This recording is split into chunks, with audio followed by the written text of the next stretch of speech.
মিথিলা রাজা জনকের প্রসাদ। মিথিলা রাজা জনক করেছে বিশাল প্রতিজ্ঞা, সেই জনকগুলিকে ঝড় ধরে অর্ধরূপী গুণ যোজনা করে যে অর্ধরূপী গুণ যোজনা করতে পারবে জগতের শ্রেষ্ঠ বীর পুরাণ খাওয়া পাবে। ওই অর্ধরূপ ভাবতে এসেছে পাতাল সম্রাট হরিরা কিষ্কিন্দা থেকে ভালো রাজা কিষ্কিন্দার বাণী এবং শক্তি বিক্রম সিংহ আওরঙ্গা থেকে এসে সদস্যবন্ধ নামক এমনকি লঙ্কা থেকে এসেছিল লঙ্কেশ্বর বসানো। কেউ পারেনি ওই হ্রদ উত্তোলন করে ঘুম যোজনা। তাই মিথিলা রাজা জনক করেছে বীর সুন্দরী পশু।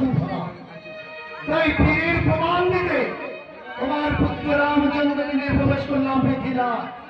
তারপর মিথিলা রাজা জনক তোমার পুত্র রামচন্দ্রকে দেখে পালন করে করল তিরস্কার। প্রমাণ দেখতে চায় কত বড় বীর সে জগৎ রাজা। ধীরে ধীরে প্রবেশ করলাম ওই শৈব মন্দিরে। শৈব মন্দিরে ছিল মিথিলা রাজা জনকের ওই শিব প্রদত্ত হরকার মুখ। তোমার পুত্র রামচন্দ্র ওই শিবের মন্দিরে প্রবেশ করে শিবের দহর উত্তোলন করে এক হাতে সেখানে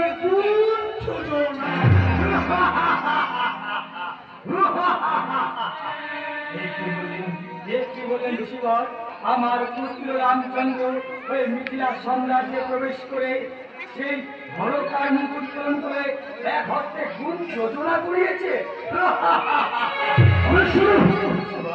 রাজা দশরথ অল্প দিনের কথা সাথে অবাক হয়ে যাচ্ছে। রাজস্বী জনগৃত অপেক্ষা করেছে অর্ধের ভাঙ্গে যে আর কন্যা সীতার সঙ্গে বিবাহ হবে না। হ্যাঁ, শুনালেন আপনি আমার শিবর প্রতিজ্ঞা করেছিল রাজস্বী জনক ওই অর্ধ যে ভাঙতে পারবে আর কন্যা সীতার সঙ্গে হবে তোমার বিবাহ। তোমার পুত্র রামচন্দ্র কি বলেছে জানো? কি করেছে?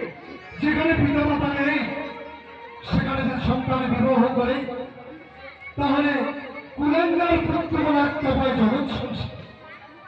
তাই তোমার পুত্র রামচন্দ্র তুমি বলেছিলাম ভয় রামচন্দ্র আমি তোমার বিবাহের ঘটক হয়ে তোমার বিনা দশরথকে আনন্দ চালাচ্ছি নিতে অযোধ্যায়। তাই তোমায় নিতে এসেছি। আর কি বলেছে জানো? কি বলেছে? ওই ঘরে আছে 4 কন্যা।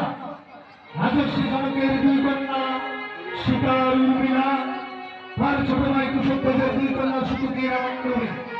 4 ভাইয়ে ওই ঘরে নাকি করবে বিবাহ। আপনি ঠিক বলেছেন ঋষিবর। আমার 4 জাতি পুত্র রাম লক্ষ্মণ ভরত শত্রুঘ্ন তারা ছোটকালে খেলার ছলে করিয়াছিল যেই গৃহে থাকবে 4 জাতি কন্যা সেই গৃহে আমার 4 জাতি পুত্র করিবে বিবাহ। বেশ, তবে একটি কারণ রয়েছে ঋষিবর। কি কারণ রাজা দশরথ?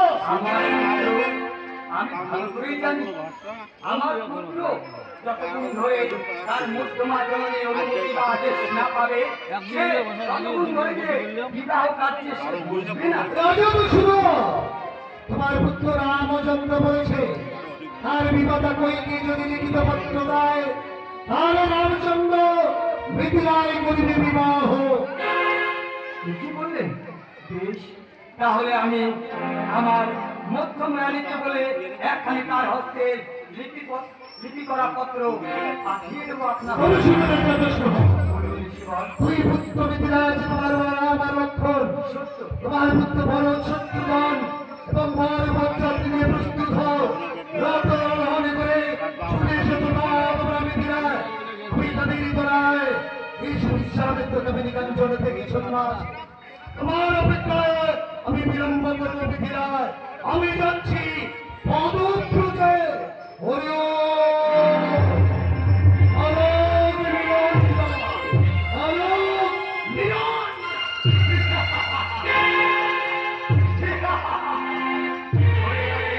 সকল প্রজাগণ আমার অপেক্ষা যত প্রজাগণ আছো যত বাসিন্দা আছো সকলে আজ আনন্দ করো, আনন্দে বিবাহে মেতে যাও। আমার 4 জাতি পুত্রের বিবাহ হতে চলেছে।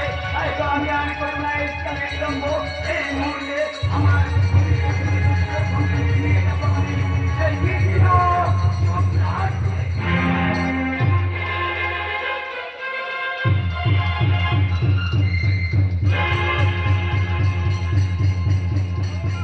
পৃথিবীর প্রজাগণ আনন্দ উৎসবে মেতে উঠবে।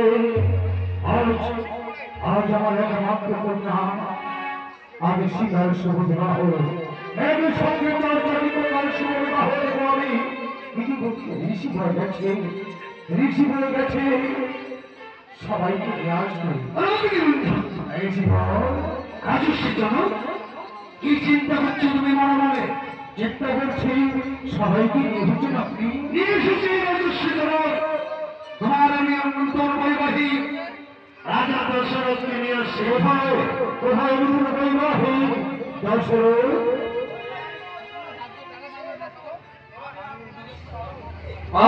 জগৎ আসন আলিঙ্গ করে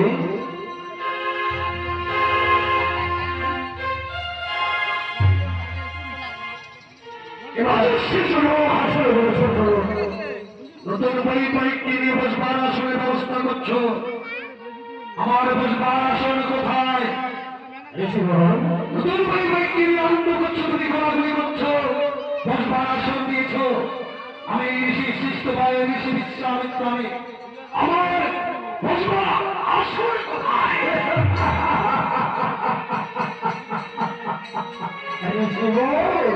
সেই অনেক ঋষি বসে আছে বিবাহ আসনে, সবার উপরে রয়েছে আপনার বসবার আসন।